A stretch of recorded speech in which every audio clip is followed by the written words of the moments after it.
So I finally did it. I let Cheyenne go. And by let her go, I mean I finally, got her out of my place. And she is on her own, and I am on my own. I broke up with her, and it's one of these things where, like, people they're already telling me that I'm going to go back to her and stuff like that, they're already telling me stuff like that. And I get it. Believe me, I get it. I went back to her so many times before. And there's a reason for that. Like, I did love her. I do love her. But it's one of those things where she's not going to be able to evolve with me. She has a lot of issues. I mean, we both have a lot of issues. I'll try not to say anything bad about her in this video. Like, I'll explain why I wanted to break up with her, which I'm trying not to say anything bad while I say it, but just 1 minute of maybe saying something bad about her right now. Just 1 minute, that's it, okay? So the reason we broke up is because she was doing that same thing where she was super loud in the apartment and all that stuff, at 2 a.m. and things like that. We had neighbors complaining and being like, oh yeah, this is an ongoing thing. And she just wouldn't shut up in the middle of the night, all she had to do was be quiet and stuff like that, and everything would have been all right. And the thing is, she kept going for drama. She kept going for it, constantly and consistently. When it comes to Sydney, for example, she knows that I love Sydney and I love Cameron, right? But she knows that I love all of my baby mamas. She knows that I love Roxanne and I love Lavina. And she knows that I love Barbara and I love Drayton. She already knows that shit about me. But when it came to Sydney, she just couldn't get it around her mind. She just couldn't get it out of her head that, Sydney and I, we don't talk anymore. Cheyenne was like, oh yeah, you were doing Sydney. You were talking to Sydney. And it's no, don't you get it? I can't even talk to my daughter. I can't even talk to Cameron. So why are you constantly accusing me of talking to Sydney when Sydney framed me because I caught her cheating? Why are you constantly accusing me of talking to this woman when, she did the worst thing imaginable to me and to my daughter by taking away a good father out of her life, right? What the hell? Sydney and I don't talk, and that's because Sydney framed me because I caught her cheating. We do not communicate. The only time that Sydney has ever intrusively fucked around in my life after all that shit is when she basically messaged Cheyenne hundreds of times and stuff like that. The reason Sydney did that is because she still loves me on some twisted level. And it's fucked up. It's totally 100% fucked up. It's you framed me enough that you know what I mean, that you drove us apart. You can't just unframe me. Now you got to follow through on your shitty fucking lies. But when it came to Cheyenne, she always thought that Sydney and I were communicating behind her back, and she would constantly accuse me of that. And she would constantly accuse me of fucking around with other women. She would constantly do that. Every day. I would go to work for 10 hours, right? And then after work, I would come home to Cheyenne crying. She'd be crying after I work a 10-hour shift. And then she would say, oh yeah, you were out fucking her. I hope it was hope it was good. Just a random woman. That's what she assumed I was doing. But I was literally working. And that happened constantly, again and again. And I know how to treat the situation, right? I know how to treat a woman and all that stuff. I know how to treat a lady. I do. But there's a certain breaking point that I reach with a lot of my relationships. There's a certain breaking point where it's okay, I know how to treat you. I know how to spoil you. I know how to be good to you. I know how to do all of that. But there's a certain point where if you get me to a point where I'm sick of you, for example, I was sick of Barbara. I know how to treat a woman, but I was sick of Barbara, and that's ultimately why we ended up failing for the most part. And similarly with Roxanne, I was sick of her shit when she would get mad at me and all that stuff all the time for nothing. She would just snap. And then with Sydney, similar thing. She would just get mad and angry, and she would accuse me of cheating. And she was always doing Percocets and blow and shit like that. And basically every relationship that I've ever been in, it's I know how to treat a woman, and I know how how to be a good man and a good boyfriend. But there's a point where it's like every relationship I've ever been in, I've gotten sick of the woman who is like, you know, just starting drama or like making drama or just like doing something that is like not faithful to our relationship enough for me to, you know, like just kind of like be like, you know, that's the last straw. And then that's when I stopped going from, you know, like treating her the way I'm supposed to and just kind of being like, you know what, like I don't even know if I want to be with you anymore. And what I mean by that is like, here's how you treat a woman. Here's how you treat a lady. You know, if a woman, your woman, she has to be your woman. You know, if you make her your woman, she's in love with you and all that jazz. Like, all she's really looking for is for you to cuddle her and, you know, settle her down to a certain extent. That's mostly all she's really looking for. Like, if you love her, she loves you, and, you know, things are going well. Like I know how to do that with like Cheyenne, for example. Like those times that she was flipping out and she wouldn't shut up at like 2 a.m. or whatever, and like my neighbors were complaining about the noise, all that stuff. Like all I had to do when it comes to that situation, all I had to do was put my arm around Cheyenne and then, you know, lovingly drag her to bed with me, like lovingly do that, you know, like in a soft, gentle lover kind of touch, and then cuddle up next to her and then be like, hey, it's okay, I love you, everything will be okay, I got you. That's literally it. That's all I had to do. And that's sort of how you treat a woman when you're in a relationship together and she's flipping out on you because she's like jealous or like, you know, insecure or whatever it is.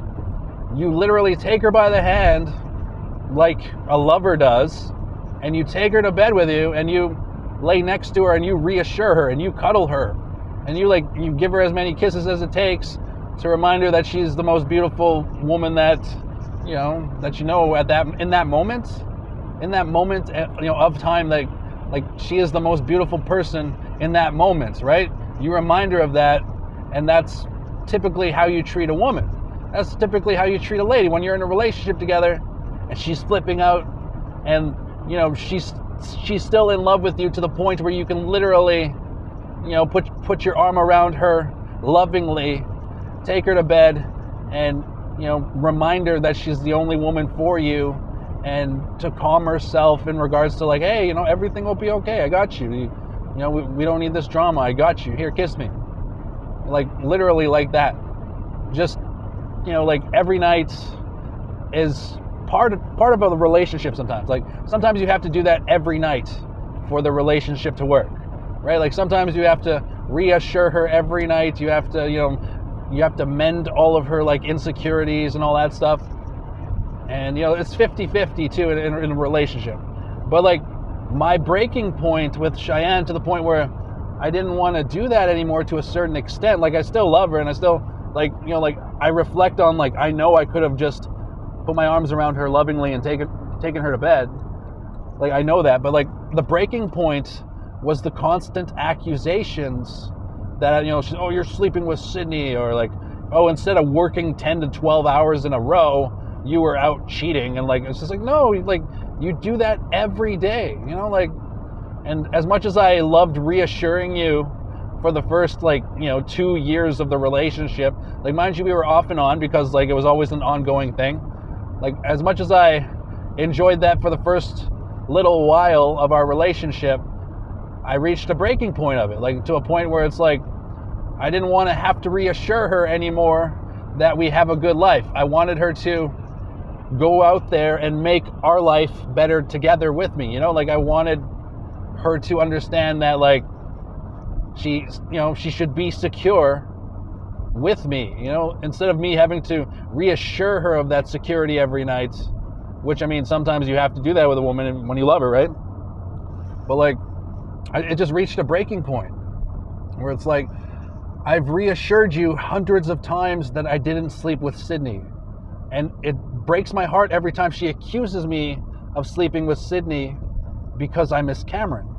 Every time she says that, oh, you were sleeping with Sydney, it reminds me of when Sydney and I were actually fucking, and Sydney asked me to marry her, and I was holding my daughter and Sydney at once, and like we were a family together, and I was so close to, you having that family with Sydney and with Cameron. Like, I was so close to that. And then Sydney to betray our family by framing me, like, it reminds me of that every time Cheyenne accused me of sleeping with Sydney. So it's like, in one way, it's like, stop bringing up my past in regards to like my past relationships. And clearly I love the mothers of my children. So stop bringing up the mothers of my children, because it's, it's something my heartstrings react to. Like, please stop doing that. But she couldn't stop. Like, Cheyenne couldn't stop accusing me of sleeping with Sydney. Cheyenne couldn't stop accusing me of sleeping with Roxanne. Like literally, like basically like every day, or like when I was visiting my daughter in the hospital and she was sick, Cheyenne thought I was banging Roxanne. Like, things like that. Like, it was just an unhealthy response to real life situations. And when I say real life situations, I mean like Roxanne and I, like our daughter, she was like in trouble there. She had to go to the hospital, and like we were scared to death. Like, we love Lavina with all our hearts. Like, we love Lavina so much. And for Cheyenne to just accuse me of sleeping with Roxanne while we were taking care of our daughter, things like that, it was just so unacceptable and so unnecessary in regards to the relationship that Cheyenne had with me. And I couldn't put up with that constant and deliberate digging up the past or whatever it is, like that thing where she kept on accusing me. I couldn't put up with that anymore. And yeah, like I said, I reached that breaking point where I do know how to treat a woman. Like, I know how to love a woman. I know how to respect a woman. I respect women just by default. You know what I mean? To the point where it's like, as long as you treat me with respect, I treat you with respect. That's how I am. That's how I've always been. And, the definition for, like feminism and shit like that. Like, I don't want to say I'm a male feminist because that sounds dorky. But I do stand up for the rights of females, because I do want my sisters and mother and grandmother and, cousins who are female, I want them all to succeed in life. I want them all to do something great in life. Like what, 100 years ago or whatever, they said that, a woman should stay at home and be a homemaker, things like that. But we live in a different era now. And as much as another point with Cheyenne here, like, as much as I love the fact that, I would come home to Cheyenne, like, I wanted Cheyenne to go out there and get a job. I wanted Cheyenne to go out there and do something with her life. But all she did was lay there for like 16 hours a day. And that was hard, like, so when I think about that stuff out loud, like, other than like the emotional parts where it's like, right now I do miss her, and I know that I love her, and I know how to treat her, but like I reached that breaking point in regards to wanting to put in the effort to console her for the same issues that she cannot get around. Like they say, once you reach an impasse in the relationship, something that the relationship cannot get around, then it puts an excessive toll on that relationship. And when it came to Cheyenne and I, the fact that she couldn't get her head around Sydney, or that insecurity where she thought that I was just sleeping with some random women or whatever. Like, there was this one time, literally, there was a random woman walking outside of our apartment, like just 100% random. I never seen her before in my life. I don't think Cheyenne's seen her before in her life. And literally Cheyenne like pointed at her and was like, "You're sleeping with her, aren't you?" And it was just some stranger walking in front of our building. And just things like that. Like, and that's how can I say, like, when people say, "Oh yeah, you're sick of her shit," or like, it works both ways, for like women in relationship with guys, or say, "Oh, you were sick of his shit," or like, men in relationship with women, "Oh, you were sick of her shit." Like, it works both ways in that way, right? But like when it came to Cheyenne constantly accusing me of cheating with like a stranger outside the building, or like, just things like that, I just got sick of her shit.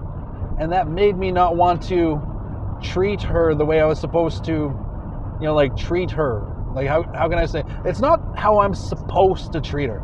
Like, I know how to treat a woman. I know how to treat a lady. I know how to respect a lady. Like, I get that. I do. But it's like one of those things where it's like, yes, I was supposed to when it was, like, worth it. but you keep going back to the same, like, oh, you were sleeping with Sydney, you were like shit like that. And I got sick of her shit, right? So it's like, I got sick of constantly reassuring her that I can't even speak to my daughter because of Sydney's framing me. So it's like that stuff, it kept breaking my heart too much. And that's why we're over. That's why Cheyenne and I are over. Because she couldn't just shut her mouth in regards to, say, my baby mamas, and in regards to just accusing me of sleeping with random strangers, and in regards to drama. Like, every night there was something dramatic.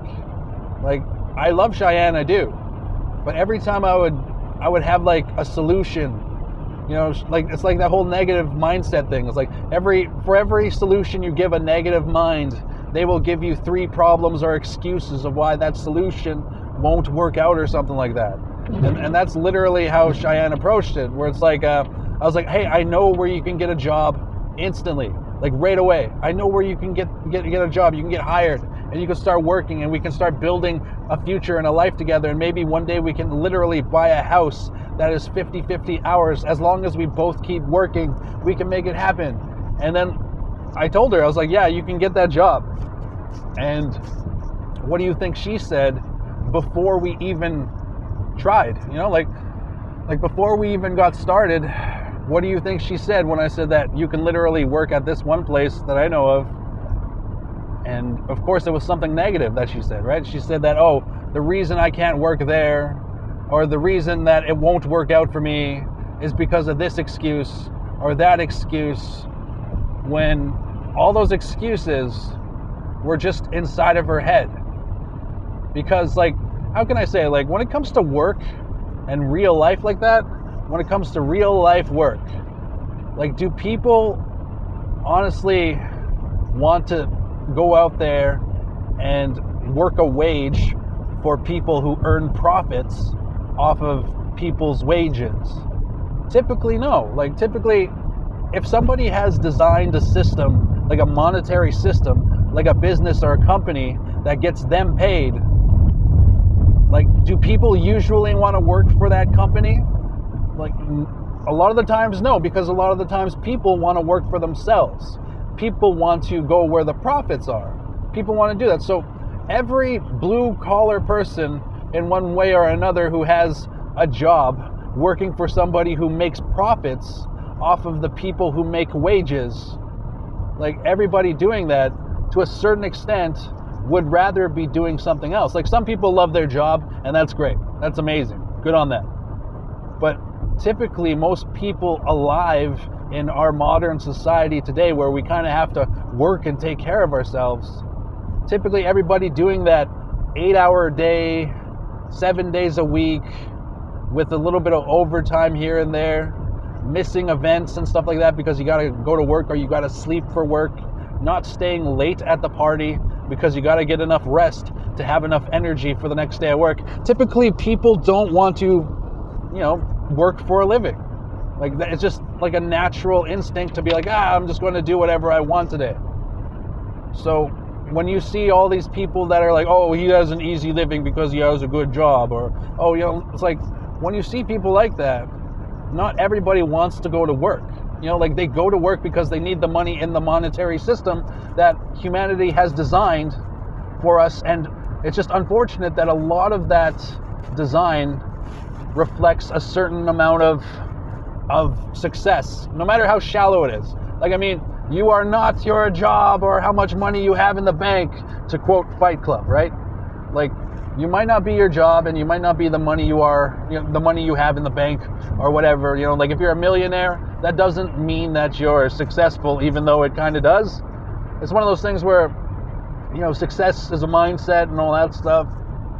But the reality of the situation is, like, people have to work for a living. People going to work every day are literally just earning their keep. And their keep consists of rent, food, electricity in this day and age, internet, or whatever the fuck else, you know, all the sweet stuff. Like, you know, anybody who owns a car, for example, like, oh yeah, so and so is so lucky because they have a car or whatever, you know, like, like that person usually worked for that car. And if they didn't work for that car, like maybe their parents worked hard enough to get that car, or their parents gave them enough money from the work they put in, things like that. You know, like it all comes down to working. And there was a time in my life when I didn't really want to work hard. You know, like I thought I would just kind of make it as a rock star without any effort. But, you know, it took a lot of eye-opening experiences to understand that everything that I do, like I'm going to have to put an excessive amount of effort into it if I want to succeed at it. Like if I want to be a rock star, for example, first of all, I gotta write it. You know, like you gotta write the music. Like the Rolling Stones, right? Like the first thing that they started on was writing the music. Like, I mean, you can argue that the first thing they started on was practicing their instruments, learning the basics and fundamentals of how to play their instruments, as well as how to sing and putting on a show and all that stuff, a performance, understanding what a performance is, all of that stuff. There's a lot to it at the beginning, right? But like after you learn that part, the fundamentals of each instrument that you're trying to master, there's that whole part where it's like now you have to write it. Like, you know what I mean? Like you can be the most brilliant guitar player in the world. Like, oh, I know every song by AC/DC. I know every song by Rush. I know every Iron Maiden tune. I know how to play all of those solos. I know how to do all of that. It's like, oh, well, why don't you write your own material? You know what I mean? Like you gotta write it. You gotta write it. Like, and a lot of people feel uncomfortable writing because like, oh, this sounds like that. This sounds like it was already created or something like that. You know, like something that sounds hacky, for example. Like I like to make hacky music because I know that music is only 12 notes and it's been done so many ways that it's difficult for me to imagine a brand new way to make music out of these 12 notes or whatever. But my point is like, you have to overcome that whole like insecurity of like, oh, this sounds like a, you know, Guns N' Roses riff or whatever. And like, if it's not a Guns N' Roses riff, but it sounds like it could be, you know what I mean? Like you can use it if it only sounds like it could be, if that makes sense. If it's an actual riff from them, then I mean, don't use it. You know, that's their riff, that's their intellectual property. But if it sounds like it could be a riff by them, then, you know, like that's you doing like a homage to what you've learned in regards to that craft. Okay, I am off topic here, but my point is you have to put a lot of hard work into anything that you do. And I finally reached that point in my life just a couple of years ago, basically, that I'm ready to put in at least some work in order to better my life and make my life better. You know, like that's I said that twice. But I finally understand that it's about the hard work. If I want to be a rock star, I gotta learn the fundamentals on every instrument I put into a recording or a track. And then I gotta write it beyond that. Then after I write it, I can either go studio musician and, you know, only create studio songs or whatever, or I can go out there and perform it. Sometimes when you go out there and perform it, you will need the help of other people. But similarly, like a business, for example, like you register your fucking band as a business and you all show up for work when you have to practice, and then you got the event or the presentation, which is the performance. So a band is just, it's work. It's a business. You know, like if you're trying to be like AC/DC or who's in right now? Taylor Swift is in right now with her billions of dollars and her massive carbon footprint, all that jazz, with all the semis that she rents in order to put together all of her shows in these arenas and stadiums and things like that, and like her fucking jet alone, all that stuff. So like she's in right now, but she put a lot of hard work into it.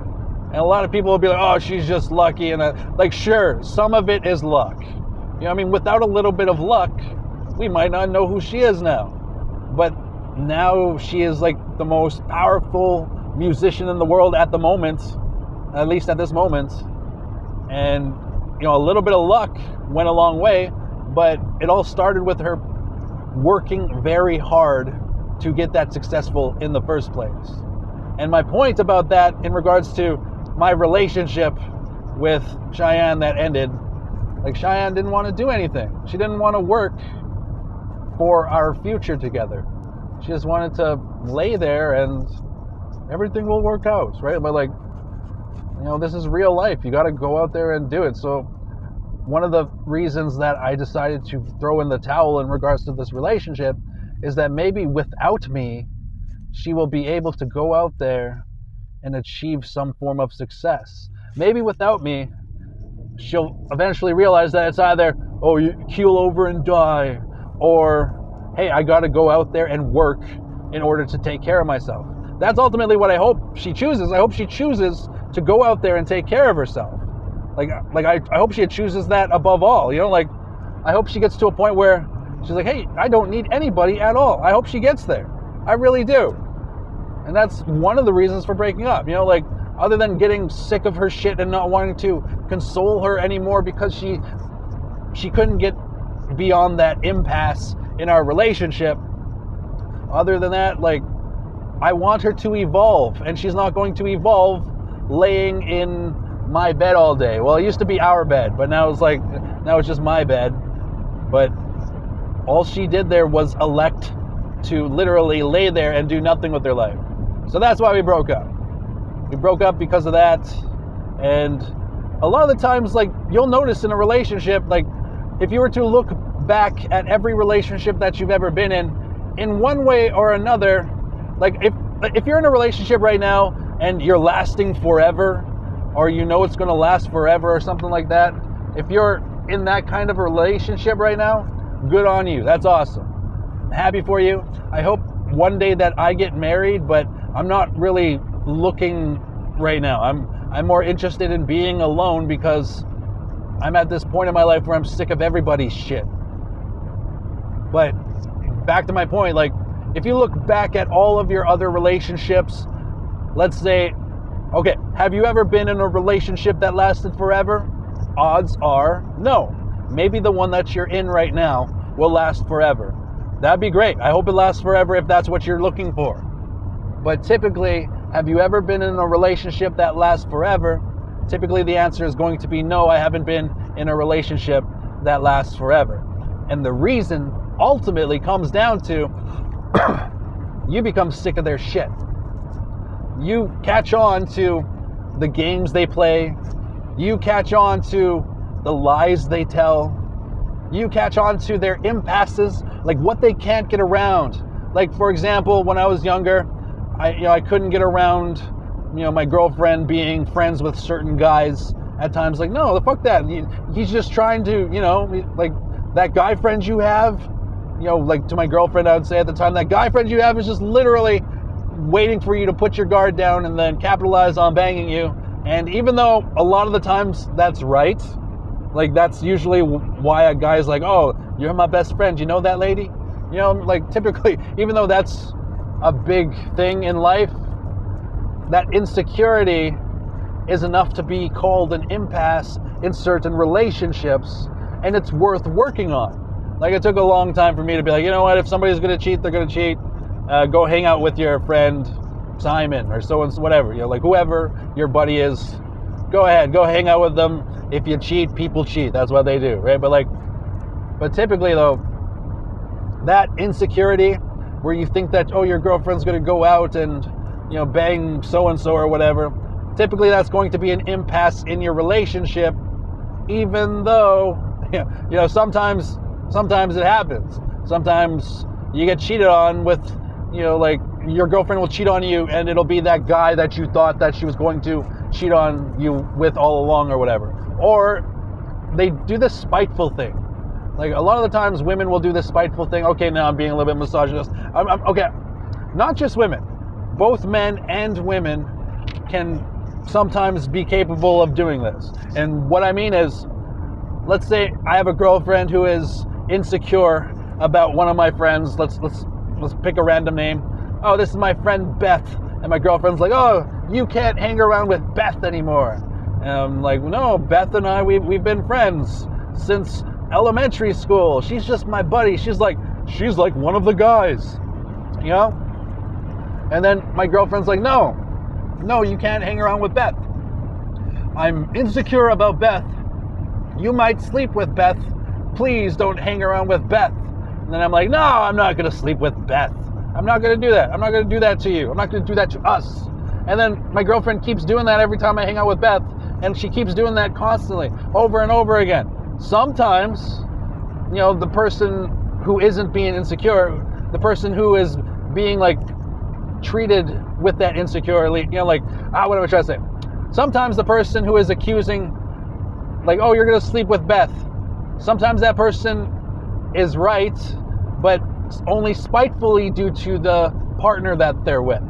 Like, for example, if my girlfriend or whatever accuses me of sleeping with Beth, and then we get into an argument later on in the relationship, my girlfriend and I, and then Beth is like interested in doing it with me to get back at my girlfriend or whatever.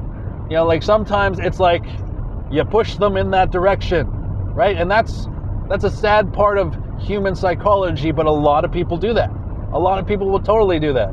Like if you right now, Mr. or Mrs., whatever your pronoun is, his, her, they, and you're in a relationship with a her, his, or they, whatever you're into, like if you keep accusing your partner of cheating with so-and-so, if you keep on doing that again and again, there's a small chance that you'll push them into the arms of that person, and then they'll cheat on you with that person out of a spite.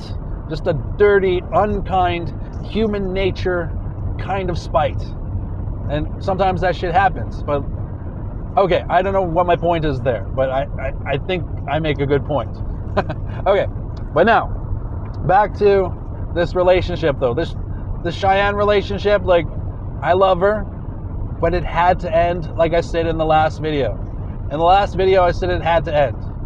And the reason it had to end was for peace of mind. It sounds cheap and cheesy when I say, like, oh, I've seen those memes that tell you things like, oh, peace of mind is priceless, so protect yours. Or don't let somebody cost you your peace of mind because that's the most expensive thing. Those kinds of memes that tell you to protect your peace of mind.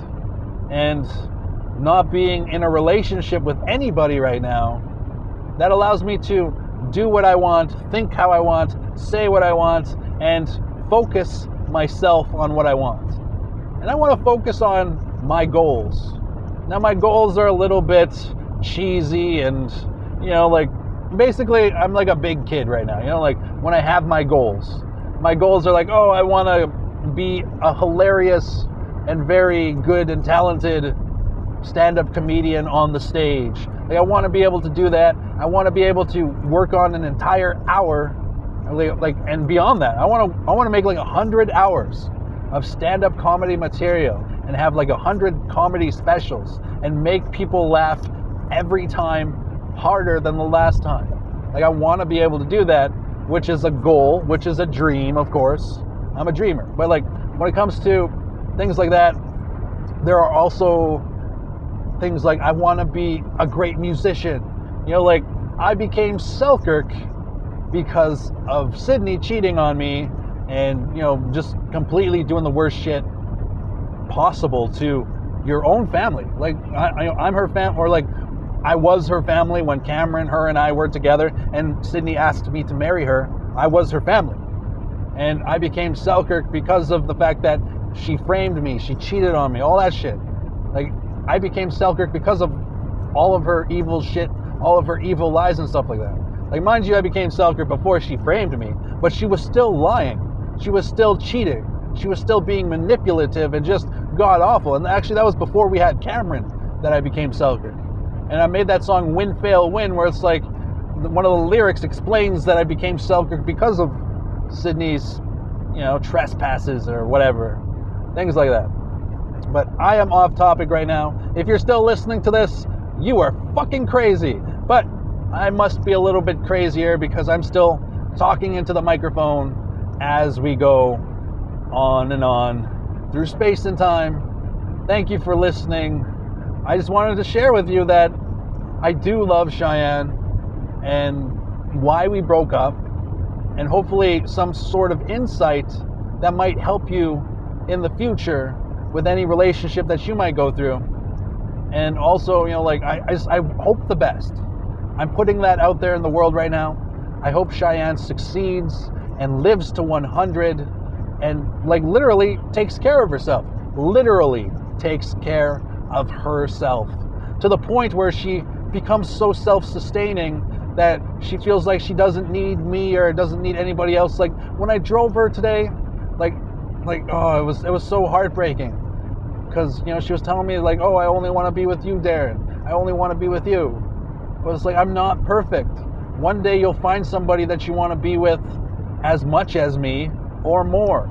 It's just how people are, or how I've experienced my life.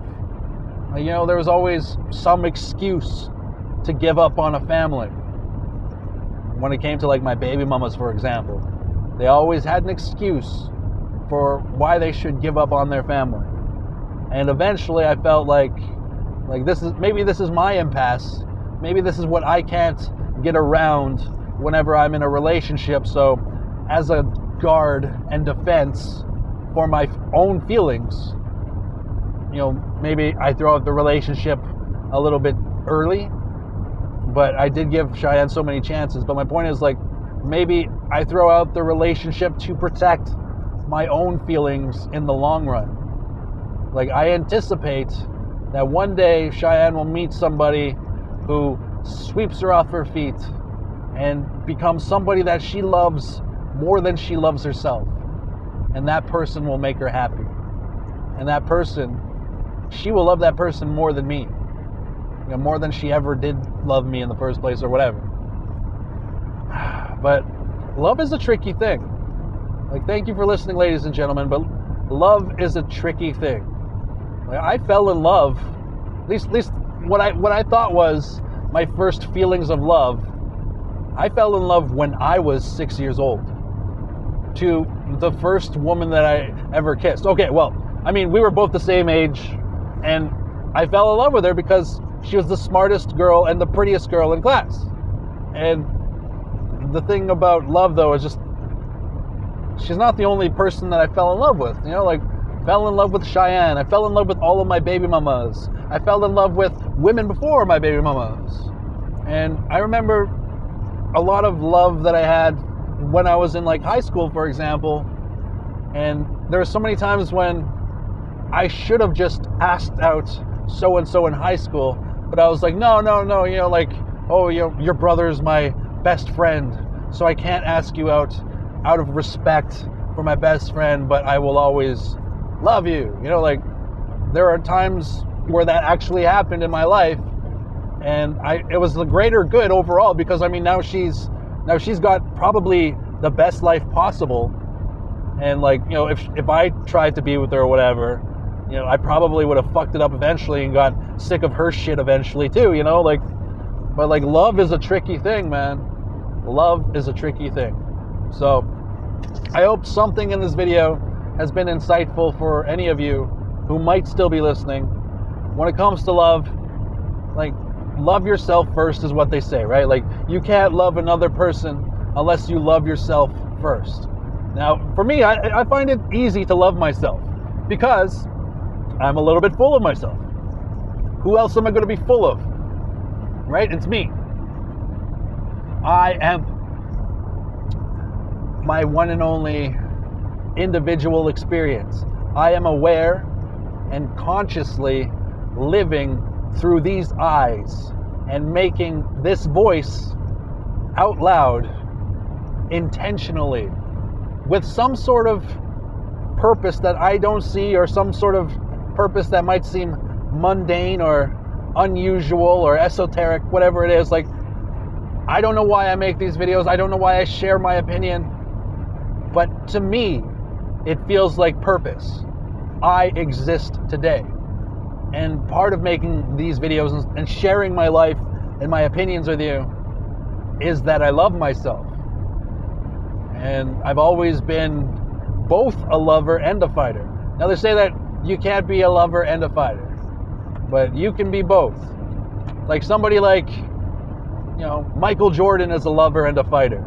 Somebody like Wayne Gretzky is a lover and a fighter. people like Venus and Serena Williams or whatever, like, those are lovers and fighters right there. Like, anybody who has ever evolved and, you know, like those people that seem really aware of the world around them and show empathy towards everybody around them, and, you know, like those people who, they don't fuck with you unless you fuck with them. Like, those kinds of people literally are the kinds of people that are lovers and fighters wrapped up in one, you know. And that's how I feel. You know, I'm like, I don't want to do that Steve Jobs thing that Bill Burr pointed out, where it was like Muhammad Ali, Gandhi, me. You know, like the whole like Steve Jobs thing there that Bill Burr pointed out. Like, I don't want to be like, oh yeah, Michael Jordan, he was a lover and a fighter. Wayne Gretzky, he was a lover and a fighter. So am I. You know, like even though I don't want to be like that, that does make my point. It totally makes my point. I am a lover and a fighter, and that'll never go away.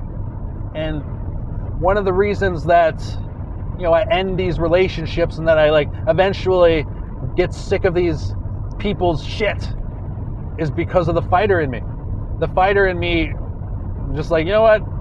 I want to fight for myself right now more than I want to follow your traps and follow your hoops and shit like that. Even though I love you, I would rather fight for me right now. So I'm not going to console you the way I would normally do so. But yeah, okay.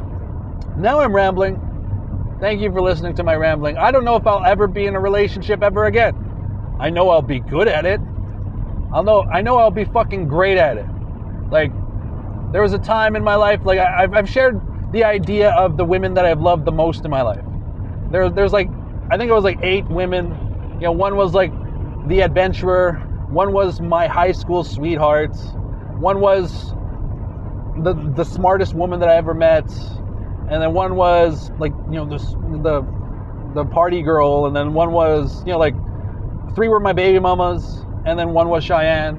You know, like, I've shared whom I've loved the most romantically in my life. I've shared the people that I've loved the most in my life. And I got sick of all of their shit, but they also got sick of my shit. You know, so it's like, it works both ways.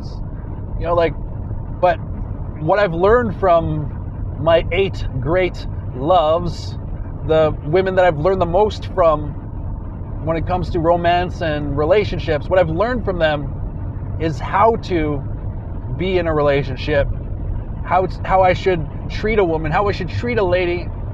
Like, I've learned all of that.